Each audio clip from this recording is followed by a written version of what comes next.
अप्रैल 1912 का दिन आया।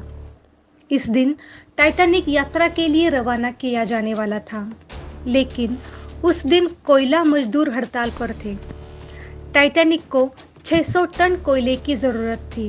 यात्रा के दौरान कोयले की कमी ना हो, इसीलिए व्हाइट स्टार लाइन ने अपने अन्य 2 जहाज कैंसिल करके उनके कोयले और यात्रियों को टाइटैनिक में शिफ्ट कर दिया। टाइटैनिक के रवाना होने से पहले एक ऑफिसर डेविड को दूसरे शिप में ट्रांसफ़र कर दिया। उस समय डेविड के पास उस लॉकर की चाबी थी जिसमें बिनोक्यूलर्स रखी हुई थी, लेकिन डेविड वो चाबी टाइटैनिक के क्रू मेंबर्स को देना भूल गया। 2224 लोगों को लेकर टाइटैनिक सफ़र के लिए निकल पड़ा।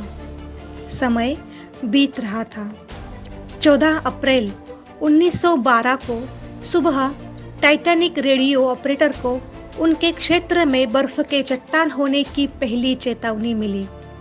दूसरी बार फिर से चेतावनी मिली। ये जानकारी जब कैप्टन स्मिथ को मिली, तब उन्होंने व्हाइट स्टार लाइन के चेयरमैन को बता दिया, लेकिन जहाज पहले से कई कारणों से लेट हुआ था, इसीलिए उन्होंने जहाज की गति कम नहीं की। आखिरकार कैप्टन स्मिथ ने जहाज को दक्षिण दिशा की ओर ले जाने के आदेश दिए, लेकिन वहां पर और भी बड़ा खतरा था। वहां पर जर्मन शिप ने टाइटैनिक को 2 बड़े आइसबर्ग होने का संदेश भेजा, लेकिन वह संदेश उन तक पहुंच ही नहीं पाया, क्योंकि टाइटैनिक के रेडियो ऑपरेटर के मेंटेनेंस का काम चल रहा था। उसके बाद फिर से और 2 बार चेतावनी के संदेश भेजे गए, लेकिन रेडियो ऑपरेटर ने उन संदेशों को नॉर्मल समझकर इग्नोर किया, क्योंकि वह पैसेंजर के लिए आए मैसेज को ट्रांसलेट करने में बिजी थे। दिन भर में कई बार चेतावनी के संदेश जारी किए गए, लेकिन किसी ने भी इस बात को महत्व नहीं दिया।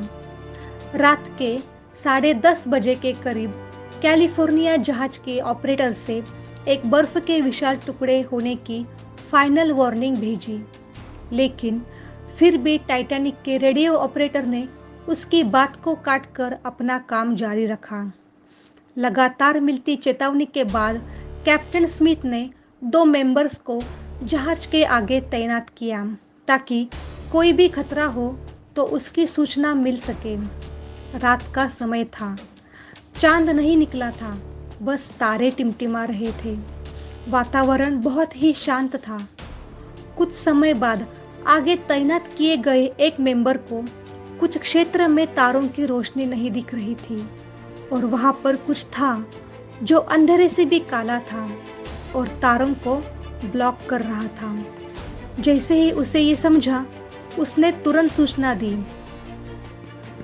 जहाज 41 किलोमीटर प्रति आवर की रफ्तार से आगे बढ़ रहा था, और बदकिस्मती से आइसबर्ग 37 सेकंड की दूरी पर था, और टाइटैनिक को टर्न करने के लिए steering turning power mechanism 30 second का समय लेता था।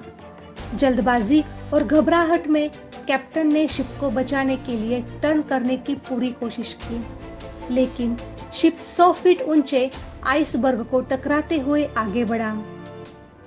सबने राहत की सांस ली। सबको लगा खतरा टल गया है, लेकिन पानी में मौजूद आइसबर्ग के वजह से शिप को नुकसान पहुंच गया था। यह नुकसान इतना भारी था कि शिप का हिस्सा खुल गया और पानी अंदर आने लगा। 5 वाटर टाइट कंपार्टमेंट खुल गए और पानी से पूरी तरह भर गए। जहाज के इंजीनियर्स ने सबको सूचित किया कि जहाज अब 2 घंटे से ज़्यादा नहीं टिक सकता।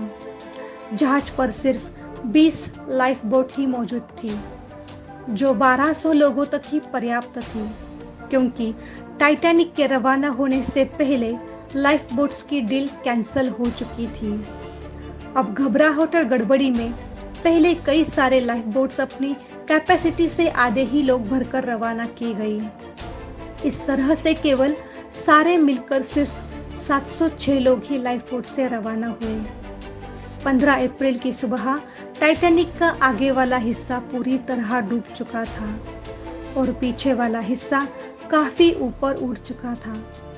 लगातार बढ़ते दबाव और वजन के कारण टाइटैनिक के बीच में 2 टुकड़े हो गए और दोनों हिस्से पानी में 1300 फीट की गहराई में 600 फीट की दूरी पर जाकर डूब गए।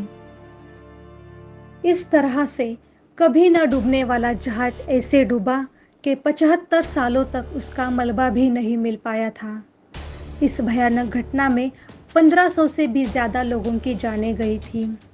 इनमें से ज़्यादातर जानें ठंड की वजह से गई थी, क्योंकि वहाँ का तापमान -2 डिग्री सेल्सियस था। मरने वालों में ज़्यादातर पुरुष थे, क्योंकि उन लोगों ने ज़्यादातर महिलाओं को बचाने का प्रयास किया। मरे हुए 1500 में से सिर्फ 306 लोगों की ही लाशें मिल पाई। टाइटैनिक के डूबने के इस कहानी से आपने क्या सीखा और आपकी क्या राय है, कमेंट करके ज़रूर बताएं और जानकारी शेयर करें। ऐसे ही और वीडियो के लिए चैनल को सब्सक्राइब करें। मिलती हूँ अगले वीडियो में, तब तक के लिए धन्यवाद।